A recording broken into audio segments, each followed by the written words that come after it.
8:17, de inmediato ingresamos a la siguiente entrevista en medio de este frío clima de la capital de la República.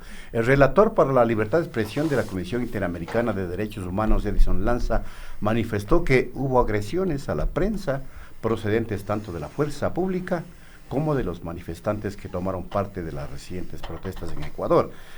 Fundamedios también lo dijo en esta comisión especialísima que está analizando el tema en la Asamblea Nacional, agresiones de parte y parte, fuerza pública y manifestantes. Pero en el fondo, ¿qué pasó con la libertad de expresión durante las jornadas de protesta? ¿Cómo se interpreta esta emergencia potente que tuvieron medios alternativos a través de redes sociales? De esto y de otros temas conversamos a continuación con Fernando Casado, a quien les saludamos. Hola, Fernando. ¿Qué tal? Buenos días. Muchas gracias por la invitación al programa. A ver, ya está planteada ahí una premisa.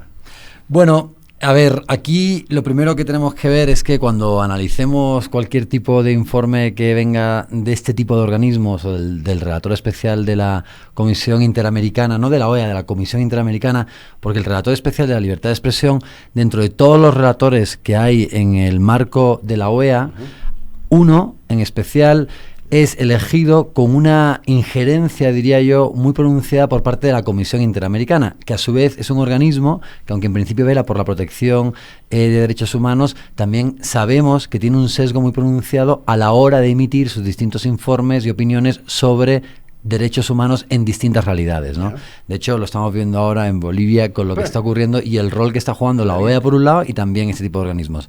Entonces, Edison Lanza efectivamente es un relator especial para la libertad de expresión, pero fíjate que ya el término libertad de expresión es un término casi obsoleto, entre comillas, cuando hablamos de la gran amalgama de derechos que en principio la libertad de expresión protege. Por eso nosotros en Ecuador, en la Constitución, no hablamos solamente de libertad de expresión, hablamos de algo mucho más amplio que es el derecho a la comunicación. Y ahí pues tenemos el derecho a la información veraz, el que los monopolios, economía política de la comunicación, es decir, que no haya monopolios u oligopolios sobre el ejercicio del derecho cuando son pocos los medios de comunicación que existen en un país determinado. Entonces, Edison Lanza pertenece a esa antigua visión del derecho a la libertad de expresión que tiene un corte de carácter liberal, donde no se mete, por ejemplo, en temas como cuál es el comportamiento de los medios de comunicación, que creo que son fundamentales para entender lo que ocurrió en el Ecuador o lo que sigue ocurriendo en el Ecuador cuando se hace la cobertura de unas ciertas noticias versus otras, ¿no? Entonces, si seguimos poniendo tanta fe, entre comillas, en lo que estos informes de estos organismos digan y emitan, pues vamos a tener siempre una visión muy parcializada de la realidad. Porque, por ejemplo, Edison Lanza no habla de la falta de pluralidad que los medios de comunicación tuvieron a la hora de cubrir, por ejemplo, las protestas, que explica precisamente el hecho de que los que llevaban las protestas a cabo tuvieran tantísima desconfianza o incluso animadversión hacia los medios de comunicación, que nunca nadie va a justificar la pedrada a un periodista. Porque es curioso que, por ejemplo, para los propios periodistas, los muertos y detenidos de los manifestantes, en el mejor de los casos, eran una cifra, no un nombre. Así mismo es. Diseño. Fernando, tú acabas de mencionar el tema del comportamiento de los medios de comunicación y cómo esto ha influido en lo que estamos viviendo actualmente.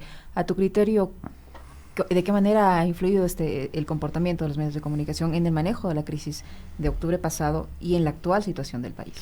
Yo creo que quizás hay como dos planos distintos, ¿no? Si nos fijamos en cómo la mayoría de la gente que estaba interesada en las protestas se informó, pierde un gran terreno, y eso es positivo, los medios tradicionales de comunicación. Es decir, los grandes medios, la prensa y la televisión, tuvieron muy poca incidencia, creo, en gran parte de la opinión pública, porque ya son otras las vías alternativas de búsqueda de la información. De hecho, incluso en una rueda de prensa, la propia ministra de Interior se queja de que haya medios extranjeros que estén cubriendo la realidad de lo que ocurre. Y eso es porque cualquier persona o cualquier reportero puede filmar desde una ventana, como ocurrió en el caso de Russia Today, que era a lo que se refería la ministra, y tener en vivo y en directo las imágenes de lo que está ocurriendo en la Plaza del Arbolito.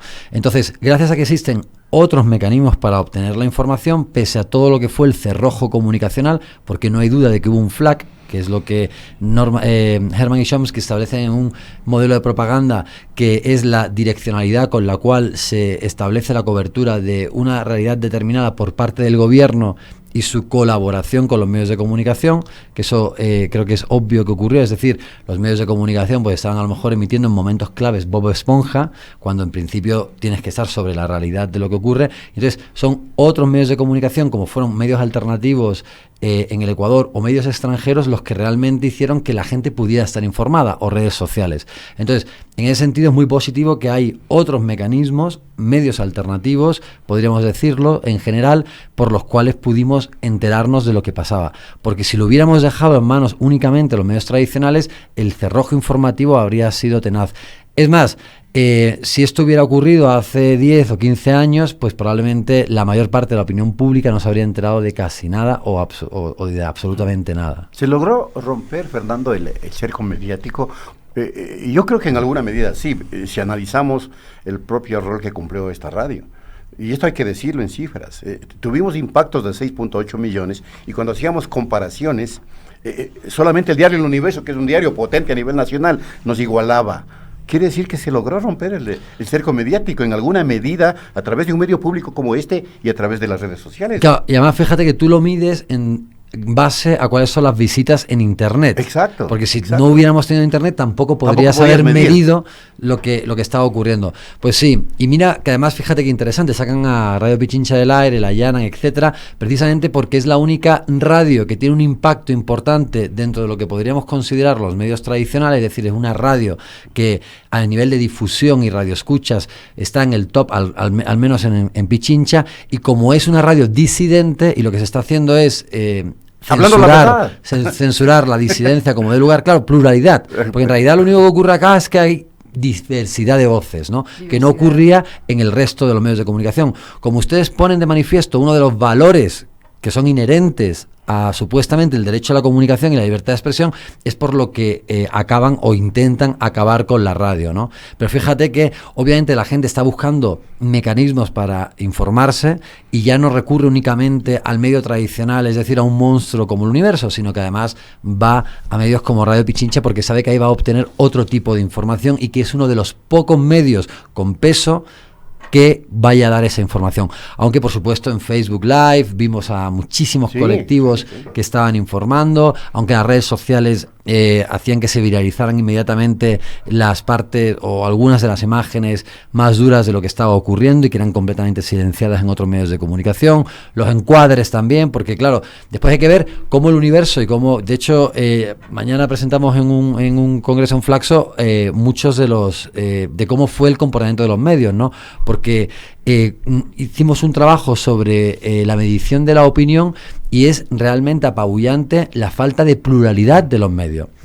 Entre El Comercio y El Universo publican en los 12 días que dura la protesta alrededor de 200 artículos de opinión y columnas editoriales, de las cuales el 75% estuvieron directamente relacionadas con la protesta, 100% de los editoriales tratan el tema de la protesta y ni un solo artículo, creo que en El Universo hubo uno, es una columna de opinión que de alguna manera ponga en discusión las dos principales líneas que el medio intenta imponer. Las dos principales líneas que se intentaron imponer fueron, uno, respaldo irrestricto a las medidas, es decir, los medios de comunicación juegan un rol de altavoz de caja de resonancia de la voz oficial. Exactamente, con distintas aristas, pero siempre un respaldo irrestricto a las medidas, y la otra, un encuadre de que las medidas, de que las protestas fueron violentas. Y en muchísimos casos, no solamente una violencia per se, sino una violencia vinculada al correísmo. Eso es todo lo que se intentó poner en los medios de comunicación. Y ninguna opinión disidente a esto. Entonces, claro, eso es muy grave, porque entonces, ¿dónde está la pluralidad de nuestros medios? ¿Cómo se aplica de manera súper exacta un modelo de propaganda? Aquí no importa realmente informar. Aquí lo que importa es que la ciudadanía piense las cosas de una manera determinada. Y esa manera determinada es la que dictan, por un lado, las grandes, o sea, la élite económica que protege el status quo en el Ecuador, que dialoga y trabaja de manera conjunta con el gobierno y que después obtiene su caja de resonancia claramente con los medios de comunicación, que en el mecanismo de dominación de la opinión pública intenta reimponer la bondad de unas medidas que sabemos todos que iban a ser devastadoras para grandes mayorías. Fernando, tú acabas de mencionar el rol de los medios y esto sin duda ha generado desconfianza entre el ciudadano sobre estos medios. Esto marca un antes y un después. Estos medios, que incluso se vieron hasta forzados de cierta forma a transmitir una protesta social, van a tener que rever su labor, su rol. Yo creo que van a ir de manera paulatina perdiendo su rol. Lo que acabas de decir es interesante porque es verdad que una corrección quizás en cuanto a los invitados que llamaban a ciertos programas, de cómo posicionaron en los noticieros ciertas noticias, se va cambiando un poco, porque fíjate qué interesante, lo que era una máxima correísta, ¿no?, lo de prensa corrupta, de repente encontramos a todo el mundo hablando de prensa corrupta en las protestas, ¿no?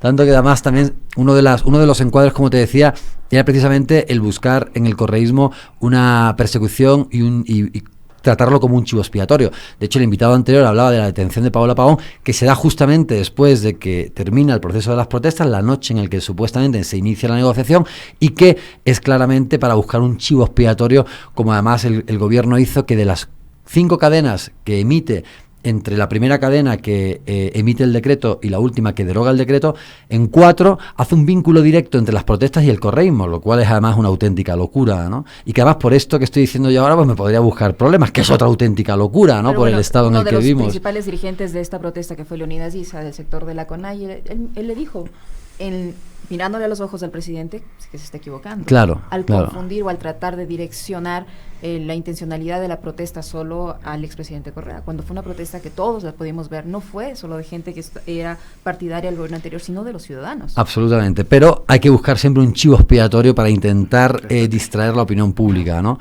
Entonces yo creo que en ese sentido, en el que han jugado los medios de comunicación, y volviendo un poco a la pregunta inicial, un rol tan descarado a la hora de ser el altavoz, la caja de resonancia o los propagandistas del gobierno, les va a seguir restando un terreno. Ahora bien, lo cierto es que eso va a ir de manera paulatina y de manera bastante lenta, porque aquí lo que ocurre es que los medios de comunicación claramente son, y su propio modelo de negocio está orientado a los intereses de las grandes empresas, ya sea porque son las dueñas de esos medios de comunicación o ya sea porque obtienen el financiamiento de su medio a través de la publicidad de esas grandes empresas. Y al mismo tiempo la propia ideología del medio es siempre una ideología de corte liberal. Entonces el medio nunca va a moverse en lo esencial y en lo fundamental de ese posicionamiento, porque es que son parte de ese mecanismo de dominación y ellos juegan un rol fundamental en lo cultural, ¿no?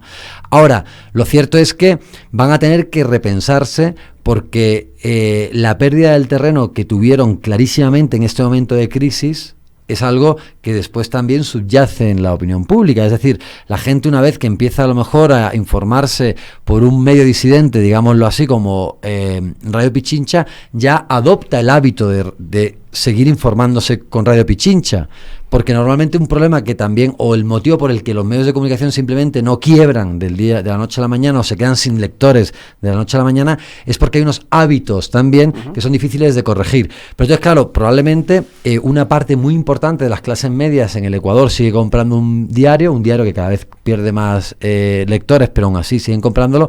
Pero si tú miras, por ejemplo, las personas que tienen menos de 25 años en el Ecuador, o los famosos millennials, no se informan, o sea, simplemente ni siquiera tienen en su radar un canal de televisión como Teleamazonas. A lo mejor lo tienen en el radar porque encontraron algún meme en algún momento, pero son otros los mecanismos y las fuentes de donde obtienen la información. Entonces, claro, eso va a ir increciendo conforme van a venir, o conforme esas nuevas generaciones van a seguir apareciendo, y conforme, dicho de una forma un poco rara, se vayan muriendo los lectores de estos diarios, ¿no? Entonces, o realmente se repiensan y transforman sus mecanismos de informar, o simplemente están abocados a la desaparición. Fernando, muchas gracias. Está ya acá nuestro siguiente invitado, que es justamente Jaime Vargas, el presidente de la CONAIE, y agradeciéndole a Fernando, hacemos la pausa para volver luego con esta importante entrevista con Jaime Vargas. Muchas gracias.